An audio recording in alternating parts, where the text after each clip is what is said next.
أعوذ بالله من الشيطان الرجيم بسم الله الرحمن الرحیم کیف یہد اللہ قوما، کیسے ہدایت دے گا اللہ تعالیٰ ایسی قوم کو کہ کفروا بعد ایمانہم، جو اپنے ایمان لانے کے بعد کافر ہو گئے، یعنی مرتدین کا حکم شروع ہو رہا ہے۔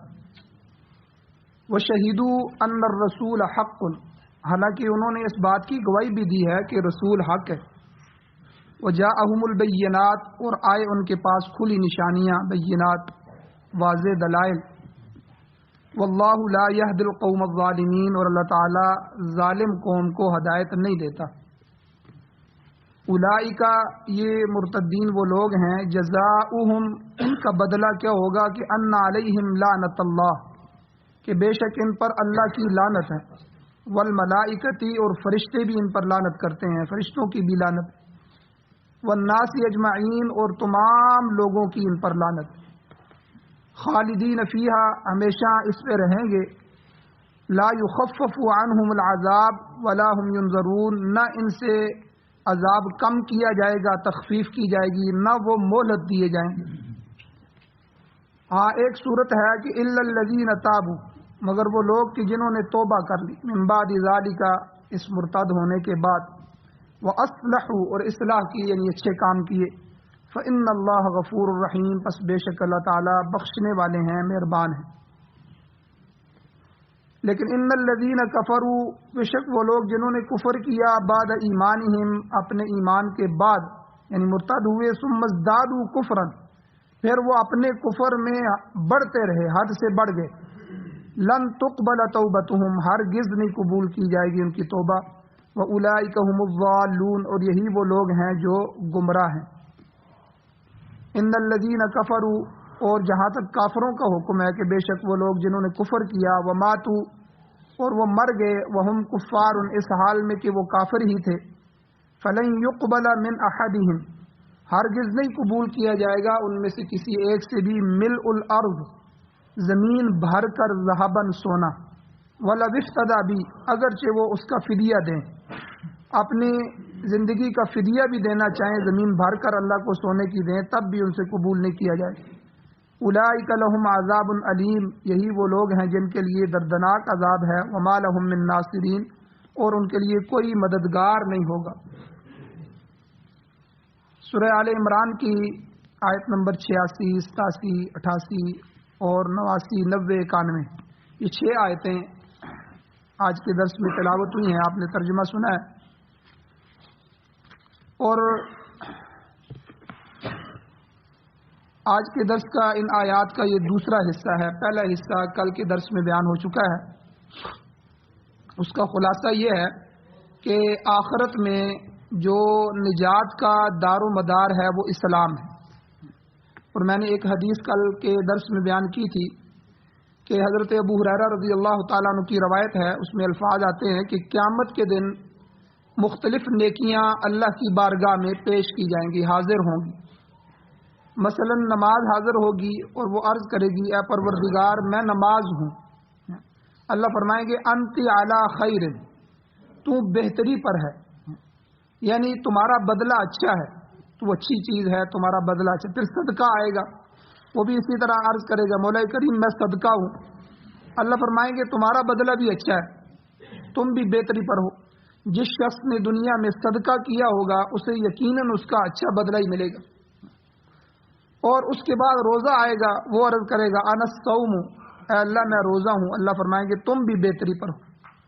تو حضور نے فرمایا سب سے آخر میں اسلام آئے گا، اور وہ عرض کرے گا اے پروردگار انت السلام وانا الاسلام، اے اللہ آپ سلامتی والے ہیں۔ آپ کا اللہ کا ایک نام سلام بھی ہے، ناموں میں سے جو اللہ کا اسم پاک ہیں ان میں سے ایک نام سلام۔ تو وہ یہ کہے گا کہ اللہ آپ سلام ہیں، یعنی سلامتی والے ہیں، سلامتی دینے والے ہیں، اور میں اسلام ہوں، یعنی مجسم فرمانبرداری ہوں۔ اللہ تعالیٰ فرمائے گا ہاں بک اوتی و بک آخذ، کہ آج میں تیری وجہ سے ہی دوں گا اور تیری وجہ سے ہی مواخذہ کروں۔ تو یعنی اللہ اسلام کو سامنے رکھیں گے کہ جو یعنی سارا دار و مدار آج اس بات پر ہے کہ جس نے اسلام قبول کیا اس کو اچھا بدلہ ملے گا، اور جس نے اسلام سے روگردانی کی اس کا مواخذہ ہو۔ اب ان آیات کا شان نزول کیا ہے کہ یہ آیتیں کہاں اتری، کس موقع پر اتری؟ ان آیات کے شان نزول میں مختلف روایات آتی ہیں، مختلف احادیث ہیں۔ حضرت عبداللہ ابن عباس رضی اللہ تعالیٰ عنہما کی جو روایت ہے اس میں آتا ہے کہ مدینہ کے انصار میں سے، انصار مدینہ میں سے کوئی شخص اسلام قبول کرنے کے بعد پھر گیا، مرتد ہو گیا، مگر بعد میں پھر اس پر نادم ہو گیا تو اللہ نے پھر اس کی توبہ قبول کر لی۔ تاہم بعض ایسے بھی انسان تھے جو اسلام قبول کرنے کے بعد پھر کافر ہوئے تو کفر پر اڑ گئے۔ ان میں سے ایک بشیر تھا، بشیر یہ منافق ہے، اس کا ذکر بھی آتا ہے کہ یہ مرتد ہوا اور مرتد ہو کر مشرکین مکہ سے جا کر مل گئے اور وہاں جا کر اس نے اسلام اور اہل اسلام کی مخالفت شروع کر دی اور حضور کو اور حضور کے بارے میں جو ہے سخت الفاظ کہنے شروع کر دی۔ اسی طرح ابن خطل ہے، ابن خطل یہ مشہور واقعہ ہے کہ اسلام لایا، اسلام لانے کے بعد حضور علیہ السلام نے اس کو بڑا مقام دیا۔ صدقات کی وصولی کے لیے کسی جگہ حضور نے اس کو بھیجا، یعنی گویا کہ حضور کا نمائندہ تھا، عامل بن کے گیا کہ آپ جاؤ وہاں سے زکوٰۃ وصول کرو۔ اور راستے میں خدمت کے لیے ایک غلام بھی، ایک خادم بھی حضور نے اس کو دے دیا کہ دوران سفر یہ خادم آپ کے لیے کھانا بنائے گا، خدمت کرے گا۔ تو اب اس خادم نے کھانا تیار کیا تو کھانا تیار کرنے میں دیر ہو گئی، جب دیر کر دی تو اس ظالم نے اس کو قتل کر دیا۔ اب ظاہر ہے اس کو پتا تھا کہ یہ قتل ناحق ہے اور اب میں اگر واپس مدینہ جاتا ہوں تو میرے خلاف جو ہے وہ مقدمہ قائم ہو جائے گا اور پھر یا تو قصاص میں قتل کر دیا جاؤں گا یا دیت دینی ہوگی۔ اب اس نے آخرت کی سزا سے اپنے آپ کو نہیں بچایا، حالانکہ اگر قصاصاً قتل ہو جاتا یا دیت آ جاتی، یہ تو وہ رسا پر ہیں، وہ اگر قصاص لینا چاہیں تو قصاص ہی ہوتا ہے، اگر قصاص نہ لینا چاہیں تو معاف کر دیں تو پھر دیت ہوتی ہے۔ تو اب قصاص اور دیت اگر ہو جائے تو انسان آخرت کی سزا سے بچ جاتا ہے، لیکن یہ مرتد ہو گیا، اس نے اسلام کو چھوڑ دیا اور وہیں سے ہی جو کچھ بھی اس نے جمع کیا تھا سب کچھ لے لو کے جا کے مکہ کے اندر چلا گیا اور کافروں سے مل گیا۔ اب وہاں پر اس نے خباثت کی زندگی، عیش و عشرت کی زندگی شروع کر دی۔ اس کے پاس کچھ لونڈیاں تھیں، اس نے لونڈیاں خریدی اور ان سے گانا گنواتا اور رقص و سرور کی محفلیں گرم ہوتی اور اس کے گانے میں صرف اسلام کی ہجو ہوتی، اسلام کی توہین ہوتی، حتیٰ کہ اس نے ایسے اشعار گڑھے کہ جس میں رسول اللہ صلی اللہ علیہ وسلم کی گستاخی اور توہین تھی، گویا کہ حضور کو گالیاں دی گئی اور یہ گانے کے طور پر ان لونڈیوں سے یہ گانا جو ہے وہ کہتا تھا ان کو گاؤ۔ اب حضور علیہ السلام کا بڑا دل دکھا جب حضور کو یہ اشعار پہنچتے اس کے، تو بہرحال حضور علیہ السلام نے اس ابن خطل سمیت 4 آدمیوں کے بارے میں حکم دے رکھا تھا کہ یہ جہاں بھی جس کو مل جائیں وہیں ان کو قتل کر دو، کوئی پوچھنے کی ضرورت نہیں ہے، یعنی ان کا گویا کہ وارنٹ جاری ہو گیا کہ جہاں بھی ملے ان کو مار دیا جائے۔ اب ہوا یہ کہ یہ آدمی بچتا رہا یہاں تک کہ فتح مکہ کا موقع سن 8 ہجری میں حضور علیہ الصلوۃ والسلام 10,000 صحابہ کے ساتھ مکہ فتح ہو گیا، وہاں تشریف لے گئے۔ اب کھلے عام دیکھیں، ابو سفیان اتنے بڑے دشمن تھے، ابھی تک مسلمان نہیں ہوئے تھے، ان کو معافی مل گئی، بڑے بڑے کافروں کو معافی مل گئی۔ تو اب ابن خطل کو صحابہ نے دیکھا کہ یہ بدبخت بیت اللہ کی چادروں کے نیچے چھپا ہوا، آ کے انہوں نے حضور کو کہا حضور وہ امان چاہ رہا ہے اور بیت اللہ کی چادر کے نیچے ہے۔ حضور نے فرمایا اس کو وہیں قتل کر، یعنی اتنا بدبخت ہے، حضور کا دل اتنا دکھایا اس نے۔ تو اس بدبخت کو مقام ابراہیم اور حجر اسود کے درمیان قتل کر دیا گیا۔ تو کہنے کا مقصد یہ ہے کہ یہ ان لوگوں میں شامل تھا جو مرتد ہونے کے بعد کفر میں گئے اور پھر ثم ازدادوا، قرآن کہتا ہے اس میں حد سے بڑھ گئے۔ ایک تو کافر ہو جانا، یہ بھی بدبختی تھی اسلام کو چھوڑ کے، پھر اس میں جا کے حضور اور اسلام کی شان میں گستاخیاں اور توہین کرنا۔ تو یہ بالکل اسی طرح ہے جیسے تسلیمہ نسرین ہے، اور ایک اور یہ انڈیا کا بدبخت ہے جس نے نعوذ باللہ مسلمان تھا، اب وہ کافر ہوا، کافر ہونے کے بعد مرتد ہونے کے بعد جو ہے اس نے وہ کتاب لکھی رنگیلا رسول، نعوذ باللہ، یعنی اس میں حضور علیہ السلام کی شادیوں پر اعتراضات کیے اور عجیب عجیب اس نے کیے، اور پھر کافروں نے آج بھی ان کو پناہ دی ہوئی وہاں یورپ میں۔ تو بہرحال یہ اسی طرح کے بدبخت میں سے تو ایک تو ان آیتوں کا شان نزول یہ ابن خطل کی زندگی ہے، اور ایک عبداللہ ابن عباس رضی اللہ تعالیٰ عنہ کی ایک اور روایت میں آتا ہے کہ مدینہ کے اطراف میں رہنے والے 10 یہودی اسلام میں داخل ہوئے مگر وہ بعد میں مرتد ہو گئے۔ یہ آیات ان کے متعلق نازل ہوئی ہیں، اور یہودیوں کی سازش کا تذکرہ ابھی چند درسوں پہلے گزر چکا ہے کہ اللہ تعالیٰ فرماتے ہیں کہ انہوں نے آپس میں مشورہ کیا کہ اسلام کو کس طرح روکا جائے، چونکہ حضور جب مدینہ میں تشریف لائے تو بہت سارے واقعات پیش آئے۔ عبداللہ ابن ابی جو منافق تھا، اس کو مدینہ کے جو قبائل تھے اپنا سردار بنانے لگے تھے، چند دن بعد اس کی تاج پوشی ہونی تھی۔ اب اتنے میں حضور آ گئے، اب حضور مکے کے یتیم ہوں اور وہاں سے ہجرت کر کے آئیں اور آتے ہی حضور کو ہاتھوں پر لے لیا جائے تو کتنا حسد بڑھتا ہے۔ اور ایک آدمی جس کو اس مقامی ہو اور وہاں کا رہنے والا ہو اور پھر وہ ایک بڑا آدمی بننے والا ہو اور پھر اس کا تاج کھینچ لیا جائے اور سارے کے سارے صحابہ بن کے حضور کے گرد جمع ہو جائیں، تو اس لیے عبداللہ ابن ابی مسلمان تو ہو گیا لیکن یہ آخر وقت تک منافق رہا، منافقت سے یہ باز نہیں آیا۔ بہت سے واقعات آگے آئیں گے درسوں میں۔ تو بہرحال یہ یہودی جو تھے ان کو بھی بڑی تکلیف تھی، کیونکہ جو مدینہ کے 2 بڑے قبائل تھے اوس اور خزرج، یہ ہمیشہ آپس میں لڑتے رہتے تھے۔ یہودی تھوڑا سا دور اپنے قلعے بنا کے بیٹھے ہوئے تھے اور جتنی تجارت کرتے تھے یہ بدبخت کرتے تھے، اور اسلحہ بنانے کی بھٹیاں اور فیکٹریاں ان کے قلعوں میں موجود تھیں۔ اب اوس اور خزرج کی جب جنگ ہوتی، اب اوس والے اگر خزرج والوں کے بندے مار دیتے تو خزرج والے اب جب جنگ ختم ہو جاتی وہ یہودیوں کے پاس آتے اور کہتے ہمیں اسلحہ دیں، ہم نے ان سے جنگ کرنی ہے، پھر تیاری کرتے، پھر یہ ان سے لڑتے، پھر وہ ان سے لڑتے، اور ان کی فیکٹریاں چل رہی تھیں۔ آج بھی یورپ کا اسلحہ پوری دنیا میں بیچنے کے لیے قطر اور سعودیہ کو لڑایا جائے۔ اب جب قطر اور سعودیہ کی فضا بنائی گئی نا، اب سعودیہ نے سمجھا کہ اب تو میری خیر نہیں ہے، پوری دنیا سے اسلحہ خریدو۔ اب اسلحہ کس سے خریدیں گے؟ امریکہ سے خریدیں گے۔ یعنی یہ آج بھی یہودی اسی چال پہ چل رہا ہے کہ ان ملکوں میں آپس میں ایسے چپکلش پیدا کر دی جائے، اس سے ہمارا فائدہ ہوگا۔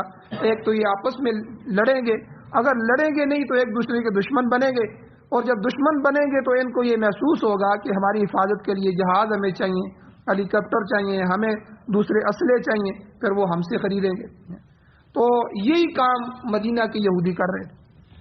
اب حضور علیہ السلام پر ایمان بھی نہ لائے، ادھر سے بھی حسد تھا، ان کو بغض تھا حضور سے، اور دوسری طرف ان کے یہ کارخانے بند ہو گئے۔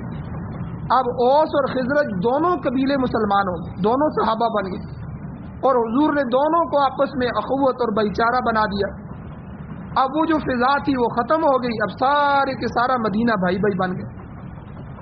اب یہودیوں کو یہ بڑی تکلیف تھی، اور انہوں نے جہاں اسلام کو روکنے کے لیے اور سازشیں کی، ایک سازش انہوں نے یہ بھی کی کہ ہم اپنے کچھ گروہ بناتے ہیں، صبح کے وقت جانا اور جا کر وہاں مسلمان ہو جانا، لوگ بڑے خوش ہو جائیں گے، اہل کتاب یہودی مسلمان ہو گئے، اور شام کو یہ کہتے ہوئے کافر ہو جانا کہ بھائی ہم نے ایک دن میں اسلام لایا ہے، ہم نے مسلمانوں کو اور اسلام کو دیکھا ہے، ہمیں یہ مذہب پسند نہیں آیا، اس میں کوئی خیر نہیں ہے، اس لیے ہم دوبارہ سے یہودی ہو رہے۔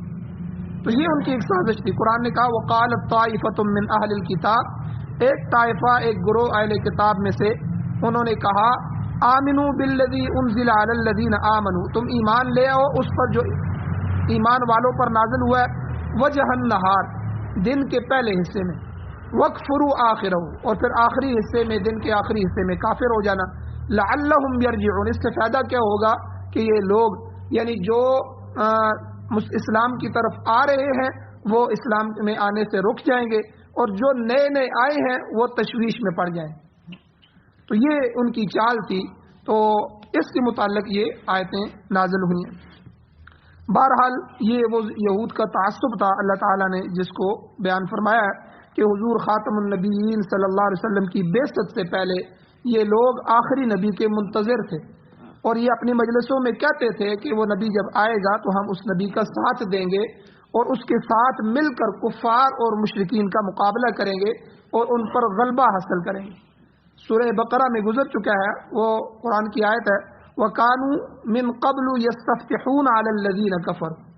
اللہ کہتے ہیں کہ نبی آخر الزمان کے آنے سے پہلے کافروں کے مقابلے میں یہ فتح کی دعائیں کیا کرتے تھے، حضور کو سامنے رکھ کے کہ اللہ یہ جب نبی آئیں گے تو ہم ان کے ذریعے ہم کافروں پر فتح مانگتے ہیں، یعنی حضور کو سامنے رکھ کے فتح کی دعائیں کرتے تھے، اے اللہ اس نبی آخر الزمان کے صدقے اور وسیلے سے ہمیں کافروں پر فتح عطا فرما۔ تو اب فلما جاءہم، اب اللہ کہتے ہیں جب آ گیا ان کے پاس ما عرفو، وہ جس کو انہوں نے پہچان بھی لیا، ان بدبختوں نے حضور کو پہچان بھی لیا کہ اللہ کے نبی ہیں، واقعی جتنی نشانیاں ان میں پوری ہوتی ہیں، کفروا بھی، اللہ کہتے ہیں پھر بھی انہوں نے کفر کیا، فلعنت اللہ علی الکافرین، پس اللہ کی لعنت ہو کافروں پر۔ اب نبی آخر الزمان کی بعثت کے متعلق جو پیشن گوئیاں تھیں ان کی کتابوں میں موجود تھیں۔ بائبل کے اندر ایک باب آتا ہے اعمال رسل، اب بھی موجودہ بابل میں ہے اعمال رسل، یہ جس طرح قرآن مجید کی صورتیں ہوتی ہیں ان کے باب ہیں، اس میں یہ آیت موجود ہے کہ حضرت موسیٰ علیہ السلام نے یعنی یہودیوں کو، بنی اسرائیل کو، ان کے باپ دادوں کو جب موسیٰ علیہ السلام کے زمانے میں جو تھے ان کو یہ کہا تھا کہ خداوند جو تمہارا خدا ہے وہ تمہارے بھائیوں میں سے تمہارے لیے ایک نبی میری مانند اٹھائے گا، میری طرح لے کے آئے گا، وہ جو کچھ تمہیں کہے تم سب اس کی سنو۔ یعنی یہ آیت اب بھی موجود ہے بائبل کے اندر۔ اور حضور علیہ الصلوۃ والسلام کے متعلق جہاں عیسائیوں کی بات آتی ہے تو عیسیٰ علیہ السلام نے تو نہایت صاف طور پر اور واضح اور تاکید کے ساتھ عیسائیوں کو کہا تھا کہ وہ میرے بعد آنے والا ہے، تو بلکہ قرآن میں اللہ نے کہا مبشرم برسول یأتی من بعد اسمہ احمد، میں تو تمہیں خوشخبری دینے کے لیے آیا ہوں اس رسول کی جو میرے بعد آ رہا ہے جس کا نام احمد ہوگا۔ تو یہ یعنی عیسائیوں کی، جو یہودیوں اور عیسائیوں کے کتابوں میں حضور کے بارے میں یہ سب چیزیں موجود تھی۔ اب انہوں نے پہچان بھی لیا لیکن انکار کر دیا۔ اب اس کی وجہ کیا تھی؟ انکار کی وجہ علماء لکھتے ہیں کہ یہود یہ سمجھتے تھے کہ آسمانی ہدایت صرف ان کے لیے مخصوص ہے، اس لیے میں نے پچھلے درس میں کہا تھا کہ یہودی آج بھی تبلیغ نہیں کرتے، یعنی اپنے مذہب کو نہیں پھیلاتے، حالانکہ آسمانی مذہبوں میں سے یہودیت سب سے پہلا مذہب ہے، پرانا مذہب ہے، یعنی عیسیٰ علیہ السلام سے بھی موسیٰ علیہ السلام جو ہیں وہ 1800 سال پہلے آئے ہیں، اور پھر عیسیٰ علیہ السلام سے حضور جو ہے وہ 6 صدیاں بعد آئے ہیں۔ تو یعنی یہ تینوں مذہب تورات، زبور، انجیل آسمانی مذہب ہیں۔ وہ الگ بات ہے کہ اب قرآن کا دور ہے، آخرت تک قرآن کا دور چلے گا، لیکن بہرحال یہ ہے آسمانی مذہب۔ بعد میں انہوں نے اپنی کتابوں کو بدل دیا، تحریف کر دی، اور ان کتابوں کی اہمیت ختم ہو گئی ہے، لیکن ہے یہ اللہ کی کتابیں۔ تو اب یہ سمجھتے تھے یہودی، اب پرانا مذہب ہونے کے باوجود آج بھی دنیا میں بہت سے چند کروڑ یہودی ہیں، وہ 3، 4، 5 کروڑ یہودی ہیں۔ وجہ کیا ہے؟ حالانکہ عیسائی ہم سے 6 صدیاں پرانے ہیں، انہوں نے تبلیغ شروع کی تو آج ہم سے وہ تھوڑا سا آگے ہیں۔ 100 ملک تقریباً عیسائیوں کے ہیں دنیا میں، اور 50-60 ملک جو ہیں وہ مسلمانوں کے بھی ہیں۔ یہ تبلیغ کی برکت ہے، اور 1.5-2 کروڑ مسلمان ہیں، 3-3.25 کروڑ عیسائی ہیں۔ تو یعنی یہ، لیکن یہودی پرانا مذہب ہونے کے باوجود یہ اتنا تعصب والے ہیں، یہ کہتے ہیں ہم اصلاً نسلاً جو ہے وہ اصل ہیں، اور بالکل جو ہے آسمانی ہدایت ہمارے لیے ہے، باقی کوئی انسان نہیں ہے، وہ انسانوں کی صورت میں جانور ہیں جو ہماری خدمت کے لیے پیدا کی۔ اسی لیے ایک یہودی کو اگر آپ پکڑ لیں تو وہ اس کے بدلے میں پوری دنیا دینے کے لیے تیار ہو جاتے، تو اور کسی کو وہ خود تبلیغ نہیں کرتے۔ خود کوئی یہودی بننا چاہے تو اس کو دوسری کیٹیگری میں رکھتے ہیں، ان کی ایک الگ کیٹیگری بنائی ہوئی ہے انہوں نے، اس میں رکھتے ہیں، اصلی یہودی میں وہ شامل نہیں کرتے، اس کو ان کو کوئی نام دیتے ہیں وہ۔ تو بہرحال اس کی وجہ یہ تھی کہ وہ کہتے تھے قالوا لن يدخل الجنة الا من كان هودا او نصارى، کہ یہودیوں اور عیسائیوں کے علاوہ کوئی دوسرا شخص جنت میں داخل نہیں ہو سکتا، اور وہ اس ذہن میں، اس گمان میں مبتلا تھے کہ دنیا اور آخرت کی تمام بھلائیاں انہی کے لیے مخصوص ہے. لیکن جب نبی آخر الزمان تشریف لائے، حضور تشریف لائے، حضور نے پھر کیا اعلان کیا؟ حضور نے کہا یا ایھا الناس انی رسول اللہ الیکم جمیعا، اے دنیا بھر کے لوگوں میں تم سب کی طرف رسول بنا کے بھیجا ہوں. اب یہودیوں کو بڑا غصہ لگا کہ یہ رسول تو صرف ہمارے لیے آنا چاہیے تھا، انہوں نے تو یہ اعلان کرنا تھا یا بنی اسرائیل انی رسول اللہ علیکم جمیعا، اے تمام بنی اسرائیلیوں میں تمہاری طرف صرف رسول. اب حضور نے کیا اعلان کیا؟ حضور نے کہا یا ایھا الناس، اے دنیا بھر کے لوگوں، پوری دنیا کے لوگوں، قیامت تک کے لیے آنے والے لوگوں، میں اب تمہاری طرف آخری نبی بنا کے بھیجا ہوں. کیونکہ پہلے جتنے بھی نبی آتے تھے وہ پوری دنیا یہ نہیں کہتے تھے یا ایھا الناس، وہ کہتے تھے اے میرے قبیلے والوں، اے میرے علاقے والوں، میں تمہارے لیے نبی بنا کے بھیجا ہوں. کیونکہ صالح علیہ السلام جو ہے قوم سمود کی طرف آئے، انہوں نے اپنی قوم کو مخاطب کیا. اسی طرح جو ہے ہود علیہ السلام اپنی قوم کی طرف آئے، لوط علیہ السلام اپنی قوم کی طرف آئے. تو قوموں کے نبی تھے، علاقوں کے نبی تھے، انہوں نے اپنے اپنے علاقوں کو، اپنی برادریوں کو، اپنی قوموں کو مخاطب کیا. لیکن حضور کا جو مخاطب تھے وہ پوری دنیا کی انسانیت تھی. اور یہودی یہاں سے حضور کے دشمن بن کہ ضد کے اندر، حسد کے اندر مبتلا ہو گئے کہ حضور کو جو ہے ہماری طرف آنا چاہیے تھا، صرف ہمارا نبی ہونا چاہیے تھا، کیونکہ یہ آخری کتاب، آخری نبی، آخری آسمانی ہدایت صرف یہودیوں کے لیے ہونی چاہیے تھی. یہ پوری دنیا کے مسلمان، پوری دنیا کے انسانوں کے لیے کیوں ہو گیا؟ یہ اعلان کیوں کروایا گیا؟ اب اس ضد میں انہوں نے دو کام کیے. ایک تو انہوں نے حضور کے متعلق جو نشانیاں ان کی کتابوں میں تھیں ان کو مٹانے کی کوشش کی، اور آپ کے متعلق جو پیشن گوئیاں موجود تھیں اس کو خلط ملط کر دیا. یہ دو کام کیے. پیچھے گزر چکا ہے کہ ہر معاشرے میں دو قسم کے لوگ ہوتے ہیں، بعض اپنے دین کو جاننے والے ہوتے ہیں، بعض جو ہیں بالکل اسی طرح نیوٹرل ہوتے ہیں، اور بعض پڑھے لکھے لوگ ہوتے ہیں، عالم تو نہیں ہوتے لیکن اپنے مذہب کو جانتے ہیں. اب یہودیوں میں بھی یہ دو قسم کے لوگ تھے. ایک تو جاہل قسم کے لوگ تھے، ان پڑھ، اور دوسرے ان کے علماء کے پاس بیٹھنے والے، ان کو پتہ تھا، وہ علماء سے سنتے رہتے تھے کہ نبی آخر الزمان آ رہے ہیں، نبی آخر الزمان آ رہے ہیں، ان کی یہ نشانیاں ہوں گی، ان کی یہ نشانیاں ہوں گی.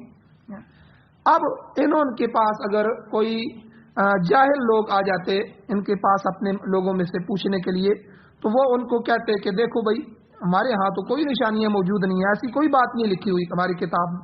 یعنی اس کو بالکل مٹا دیتے، ان کے سامنے رکھتے ہی نہیں، تاکہ یہ جاہل کے جاہل رہے اور ہماری بات کو تو یہ ویسے بھی مانتے ہیں، اس لیے حضور پر ایمان نہ لائیں.